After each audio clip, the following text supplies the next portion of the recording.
UFC Fight Night Tybura versus Spivac 2 has just ended, and we're going to go from the main event to the early prelims and go through every single fight and their results, because there were a few random results, like the main event, Spivac getting an armbar in the heavyweight division. We had a banger of a co-main, a banger of a preliminary female MMA fight in Karol Rosa and Pannie Kianzad. And we predicted that, ladies and gentlemen. We've been saying all week our hot take of the week was Karol Rosa to get the fight of the night and to win by a decision. So we killed it on that front, but it was a great card in my opinion. I think there's a few moments where you're like, that was pretty bad. That wasn't a fun fight. Danny Barlow, Nikola Veretennikov really did not live up to expectations. But a few of them overexceeded. Chepe, Damon Jackson overexceeded expectations. Toshiomi Charalampas overexceeded. Yusef Zalal Aarons, a fast finish, that's always fun. And then Stephanie Luciano made that one a pretty fun one as well. So we're going to start with the main event. Sergey Spivac, Marcin Tybura, the rematch. Trilogy's got to be next, right? No, we're not doing a freaking trilogy for heavyweight MMA and low-level ranked heavyweight MMA. Please no. But yeah, Sergey got the takedown early on. The striking was going pretty even. It wasn't like either guy had a crazy advantage in the striking. Sergey got the takedown. Marcin used good reversing skills to get back on top and reverse Sergey Spivac, land a little bit of ground and pound. Then, I don't know what Marcin was doing, left one arm right on the chest of Sergey Spivac. Sergey's probably in his head thinking, what are you doing? What are you doing, Marcin Tybura? Snatches it up, gets the leg across the face. Marcin rolls with it for some reason, and then he taps out. I think it was like a verbal tap, right? Because I don't think he tapped out. I think Herb Dean or whoever was reffing the fight, I think it was Herb Dean, heard Marcin go like that, and the fight did get stopped. But a minute 44 is actually extremely impressive for Sergey Spivac. He's very, very exciting when you think about it. If you look at his wins and his losses, they're pretty much all finishes. Armbar, Marcin Tybura. Submission, Derek Lewis. TKO, Augusto Sakai. TKO, Greg Hardy. Alexei Olenek decision, alright. Carlos Felipe decision, alright. But his losses, Walt Harris, he got knocked out bad. Tom Aspinall, he got knocked out bad. Cyril Gane, he got knocked out bad. Win or lose, for the most part, this dude is getting the fight to the ground and pounding the heck out of you and cranking you and submitting you, or he's just getting knocked out on the feet.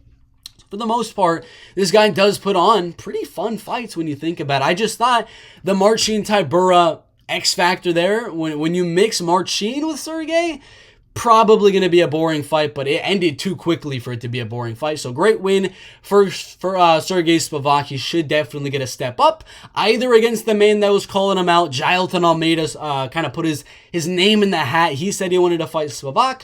Or, Curtis Blades is coming off a loss. You can do him as well. Chepe Mariscal, freaking domination. Oh my God. Chepe Mariscal, 4-0 in the UFC, in the prime of his MMA career, 31 and 9 months old, I guess. I was about to say 1.5 years old, but technically not. He's not very tall for the weight class, not a crazy long guy for the weight class. So when he closes that distance and is able to land his short distance strikes, when he is able to use that judo to throw around his opponent like he was doing to Damon Jackson, man, Chepe is good. But we're going to have to talk about the elephant in the room, which is freaking Chepe. Chepe's a fat freaking elephant. That's what he is.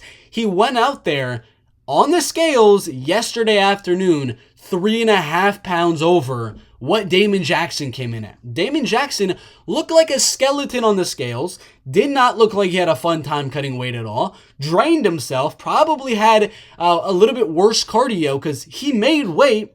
Chepe didn't. Chepe looked chunky on the scales. Chepe looked big in the fight. Chepe looked stronger in the fight because he didn't have to cut the weight. He didn't have to lose his cardio in the sauna, just draining himself for hours and hours and hours. I don't even think he tried. Like, what is Chepe doing? So, the elephant in the room is him. Chepe's a fat blank. I can't say it on YouTube. I'll get demonetized. But god dang, Chepe, make your freaking weight next time. You're 5'7" for the featherweight division. Damon Jackson should be the one not making weight when he's 5'11", for the weight class. You're 5'7". I literally weigh under the featherweight limit right now, and I'm 5'9". I'm taller than you, and I'm already below your weight class. You could probably say I'm just a skinny mother blanker, but goddamn, Chepe, make your damn weight. But it was a domination. Aside from that whole rant about Chepe missing weight, it was dominant. I mean, 30-25, 30-24, 30-23. I don't know what the scorecards were. There's a lot of 10-8s, though. Yeah, he threw around Damon. Again, large part has to definitely be because he missed weight by so much, but some of it definitely has to do with his skills, his power on the feet, his ground and pound, his heart, his determination, which is all good, but I'm still going to have to preface that with the fact that he missed weight by so much. It was dominant, though. I mean, against a guy like Damon Jackson, to do that and to do it so dominantly when Billy Quarantillo didn't dominate him like that, when, I mean, Ilia Topuria, I guess, did. It was just really, really early on in that fight. A guy that went out there and knocked out Pat Sabatini, and you're 30-26ing him? That's insane. Insane from Chepe Mariscal. So impressive performance. Beat him on the feet. Beat him with the wrestling. Beat him with the judo. Defended all submissions. Escaped every situation where Damon was close to getting any submissions. Very impressive. Make weight next time. God dang. All right, next fight. Danny Barlow, Nikolai Veretennikov. Again, the fight that kind of under-delivered from expectations. I was saying it was between Karol Hossa and this fight to be fight of the night. This was not fight of the night. This is horrible. I mean, it was not a good fight. For two guys that usually go out there, let their hands go, and have good, exciting, striking fights, wasn't that fun. It really wasn't. Josh Kinlan fight, the Raheem Forrest fight, these were good. They were knockouts, so they were obviously good. Nikolai Veretennikov, also a guy getting a lot of finishes, 9 knockouts on his record. That's why a lot of people were assuming it's going to be a banger. They're going to go out there and look for the finish. They didn't, though. They didn't leave it all out there. 10 seconds left in the fight, and they're just staring at each other. They're just staring at each other. What are they doing? I don't know.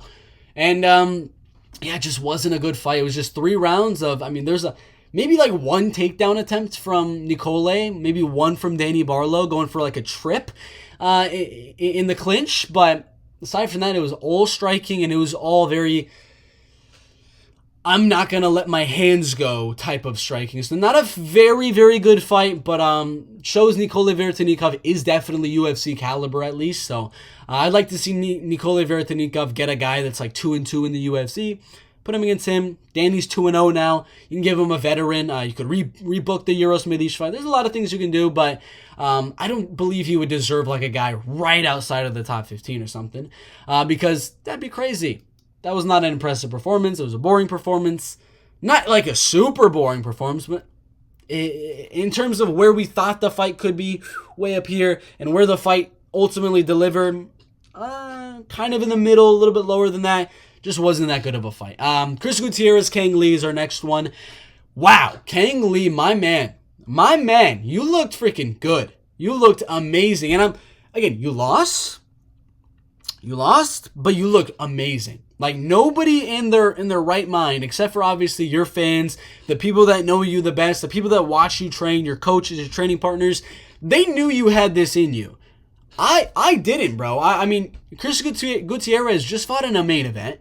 He was just ranked last year in the top 15 of arguably the toughest weight class in the UFC. You were coming in on really short notice to fight this dude. Yeah, I was not expecting you to do that good. He won round number 2, lost round 1 very clearly, and then lost round 3 very clearly. But he had his moments. Almost got a submission on Chris Gutierrez in round 2.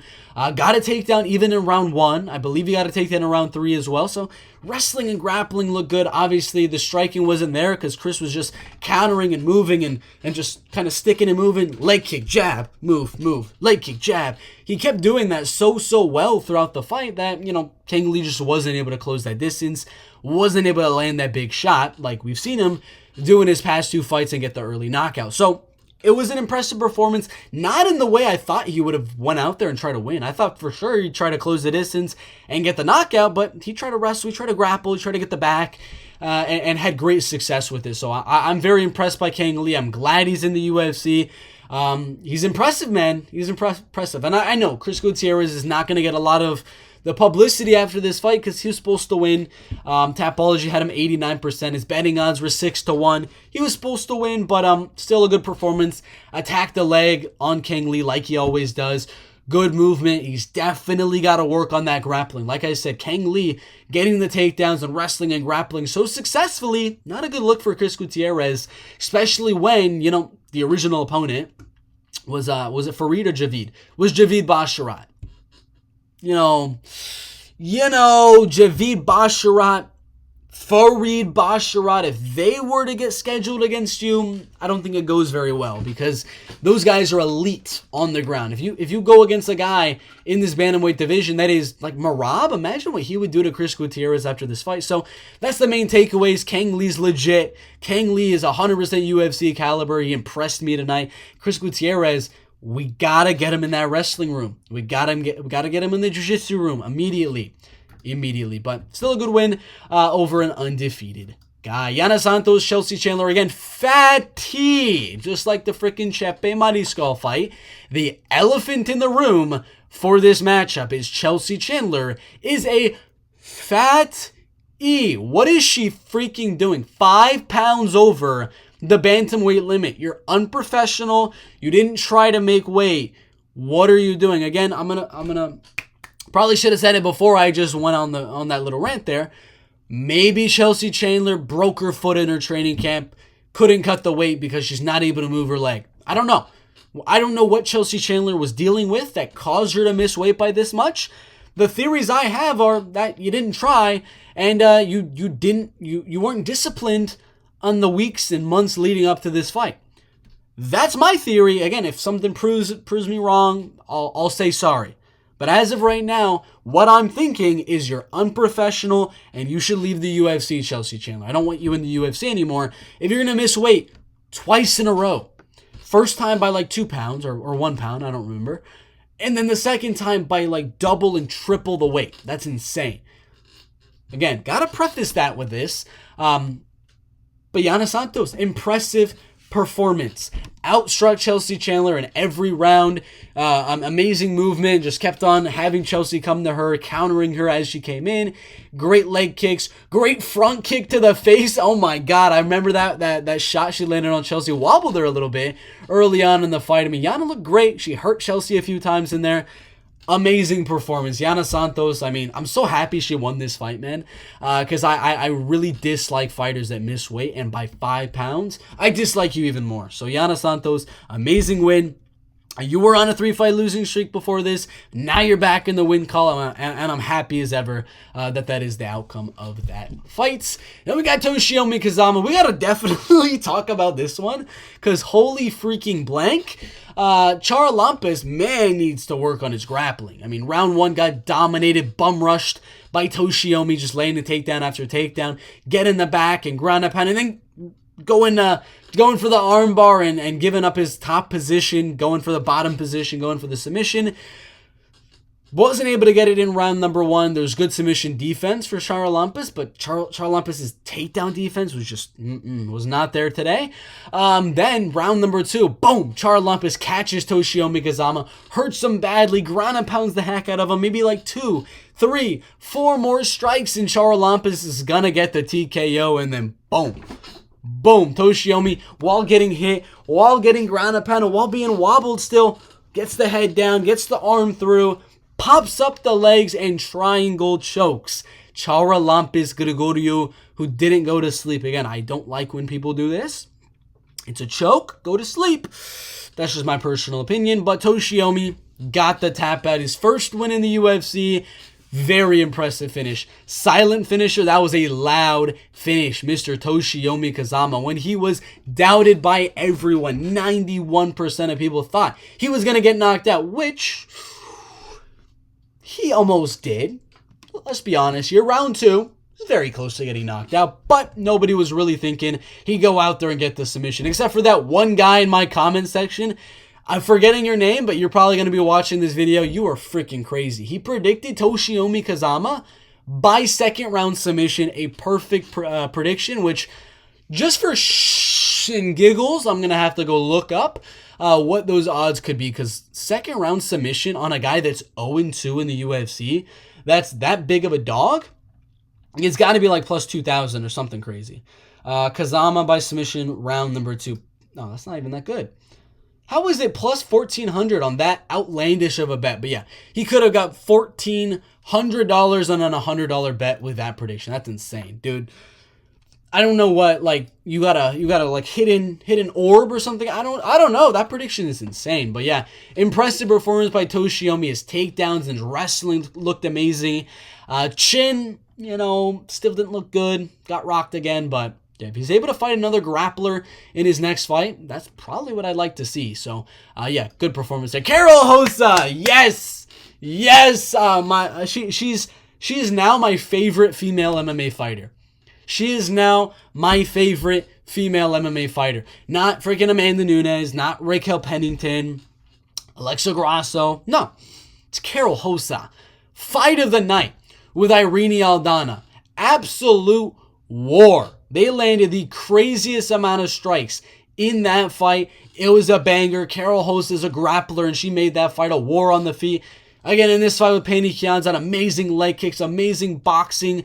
Hurt the crap out of Pannie Kianzad's leg in round number 1. Had her wobbling, not due to her chin getting hurt, just she wasn't able to stand on that leg because Carol was landing so many damn leg kicks in round number 1 and throughout the fight as well. Carol cut her open with elbows. Every time Pannie came in, she grabbed the head and landed a slicing elbow on Pannie Kianzad. I mean, such solid, fun strikes from Carol Hossa, who, again, is a grappler who has been turning into just such an amazing, fun, I'm going to say amazing way too many times while talking about Carol Hossa. Such a fun fighter. I mean, Carol Hossa, I'm a huge fan now. She is now my number 1 female MMA fighter, and I will be rooting for her for the end of time, ladies and gentlemen. Amazing win.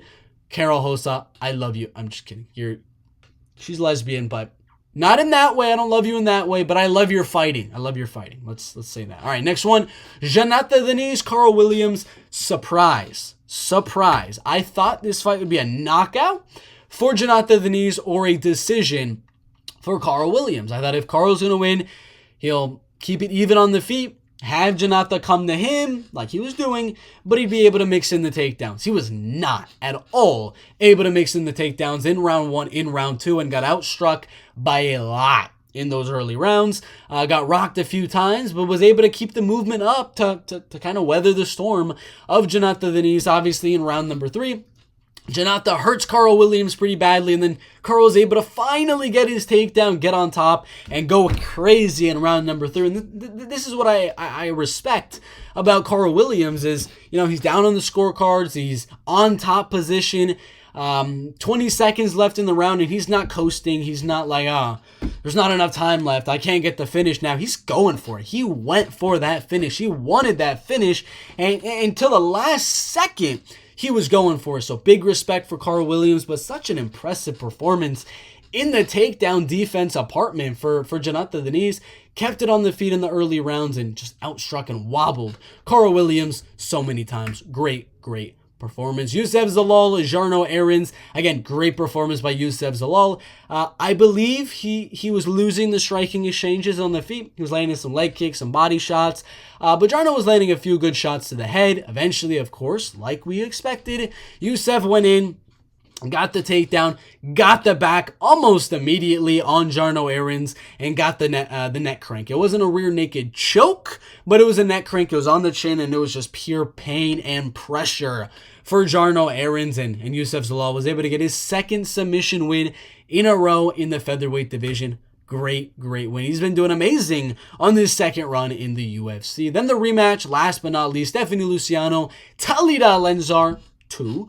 There's 2 rematches on this card, the first and last fight. I don't know why, but Stephanie Luciano domination, 30-27 across all the judges, outstruck Talita in all of the rounds. Got a knockdown as well. I mean, I thought Talita would land like one takedown early on in the fight, but I don't even think she attempted a takedown in round number 1, which was surprising. But great performance by Stephanie Luciano, dominant performance as well. So let's see, who are the underdogs that won? Janata Denise, Toshiomi Kazama, and that's it. So 2 underdogs in the card. out of 10. So 20% dogs, 80% favorites, and they were on the prelims. Thank you guys for watching this reaction video and results video for UFC Fight Night Tybura versus Spivac 2.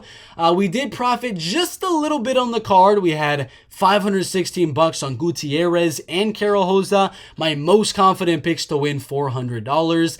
We had Danny Barlow by decision, then a few bets that did not cash on some underdogs, but it was a good card nonetheless. If you do want to see all the bets we're making for next week, UFC 305 Adesanya versus Duplessis, top link in the description or the pinned comment down below for $1.25 per UFC fight card. So go check those links out, support the channel, and we'll see you in the next one.